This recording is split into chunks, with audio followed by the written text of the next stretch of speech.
Welcome to my art journal. In today's video, I'm showing my art students, and now you, how to go about enlarging a drawing of an insect. I'm using a reference image here. I'm going to also add some value. So sit back, relax, and enjoy. Let's go. When you have an image that you're looking at, you want to find one that has some values in it, at least 5, from light to dark. And as you're starting to shade, that's why it's important to have an image with a lot of values in it, so you can base your shading on the image that you're looking at. And I prefer just a hard copy always.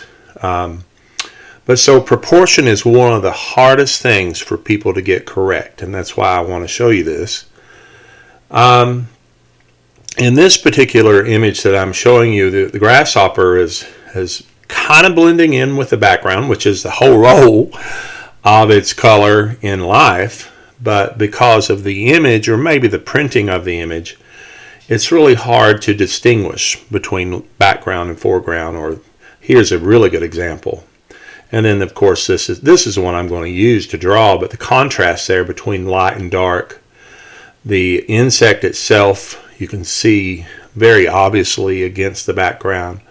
And so I'm just going to lay some to the side here that I'm not going to use. Now, here's a spider that's really cool. You may have seen stuff like this on Facebook before.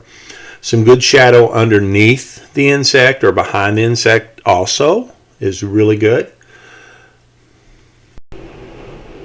Okay, so I'm going to draw this one, and I'm going to be using a paper that is, I think it's 11 by 17 here. The print that I have is just a standard copying paper that has an image printed on it full size, and so I'm going to enlarge it a little bit, not a tremendous amount, but this could work from a smaller image to this size paper or to a bigger paper.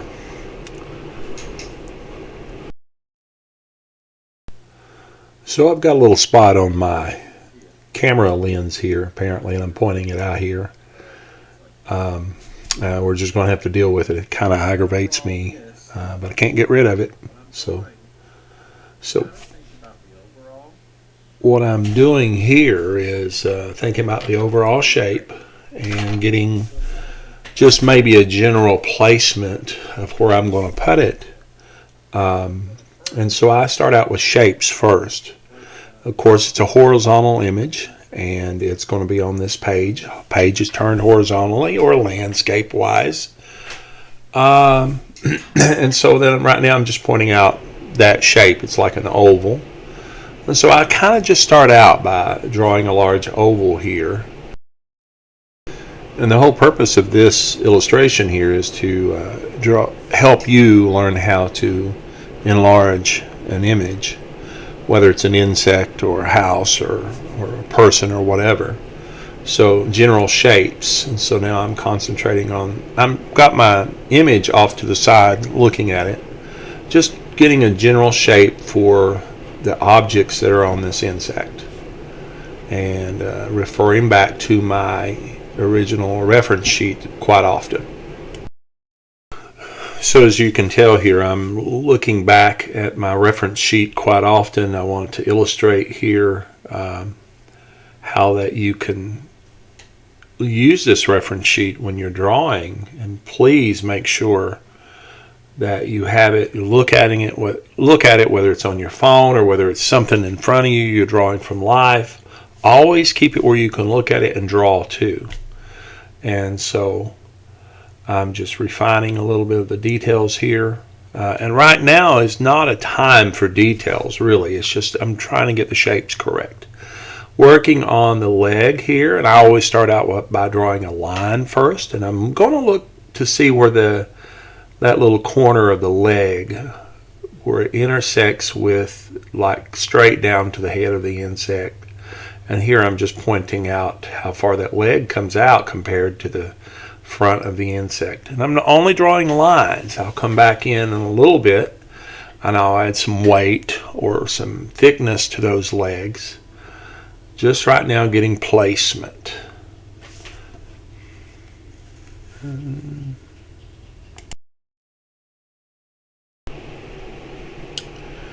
I'm just getting these front things drawn on there. Just really kind of worried about where things intersect. And now I'm looking at drawing this second leg back there. Pay attention to the space in between the tail part and the middle part, and just getting it adjusted here. Again, one of my pet peeves used to be draw it light till you get it right, and I think I stole that off of someone, but it makes a lot of sense. Don't draw real dark because it's hard to erase. You can always go back in and make it darker. So now I'm going to worry about this back leg, and the placement or proportion here is crucial. See that curve on the image that I'm referencing, and then I'm looking at placement there, and because you're enlarging, you're trying to increase that size. And now I'm just looking at where things might intersect, the end or the bend of that leg, and how far it comes back to the body of the insect. And then I'm placing, worried about the end of the insect and how far back that leg comes. And so I'm just going to show you the general outline here, and you see what I'm demonstrating there. Coming right along here, so we've got the back of it and the leg there. Let's look at this, the butt section of it. It's got that line that goes up and over, and it's more on the top than down low, mainly because of the angle the bug has been photographed from or drawn from. So I'm just getting the placement here for this. Notice I'm marked over on the left, and then I'm marking to the right and bringing it over. But however you go about this here.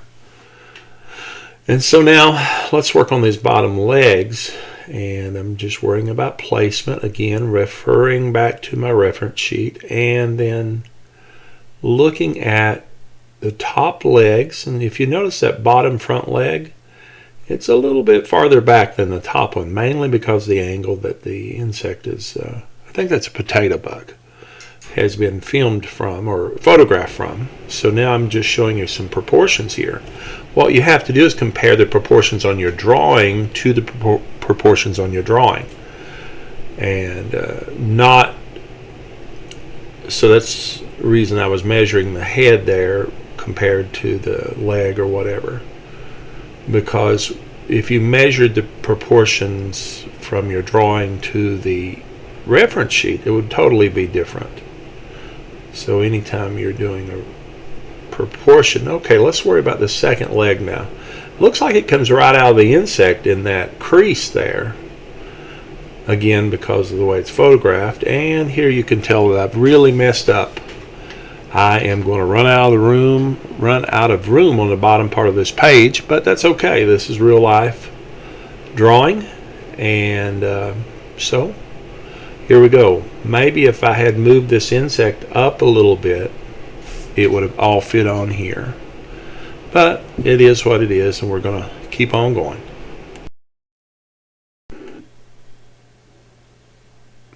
So obviously I've messed up here, and I'm going to try to fix it maybe, and this is not something I recommend. You can see here where I move it back a little bit, and then I erase it and I move it back down going off the page. When you're using a reference material, just follow the reference material. If you end up going off your page or cropping it, it's okay. But you as the artist have the power to change that or fix it or whatever you decide to do.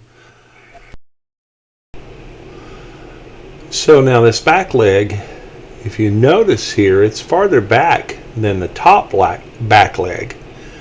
And again, that's because it's a photograph or a drawing of a real bug, and it's in real life it could be farther back, you know.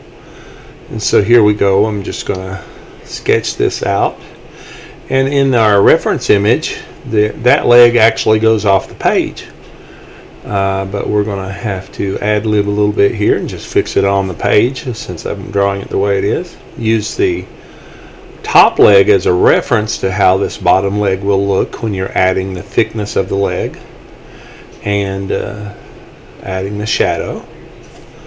So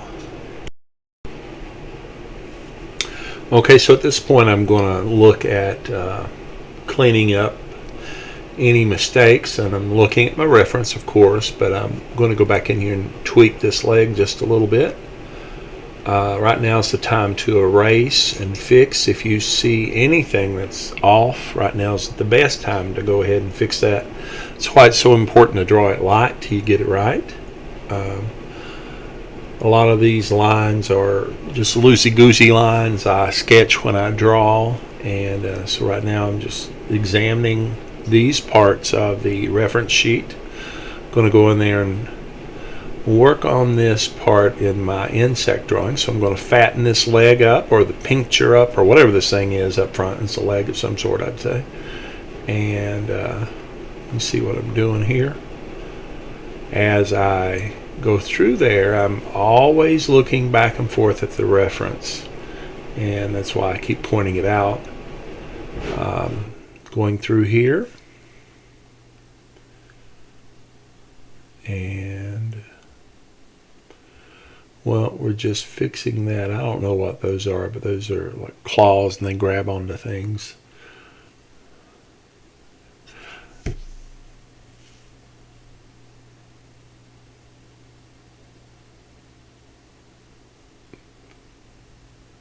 So the whole point of having a reference sheet is so that you will know how to do this.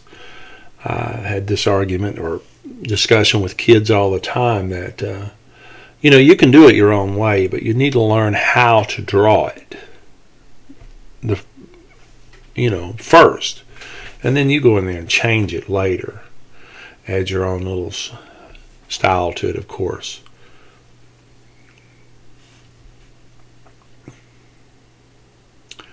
Okay, so now I'm looking at this head of this insect and just kind of refining that.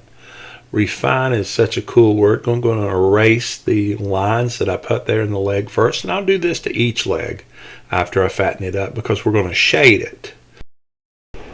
Okay, so I'm going to go ahead and fatten each leg up in a minute, but I want to talk to you about shading or value before I do this. So this leg will look something like this, and I'll do this to all the legs,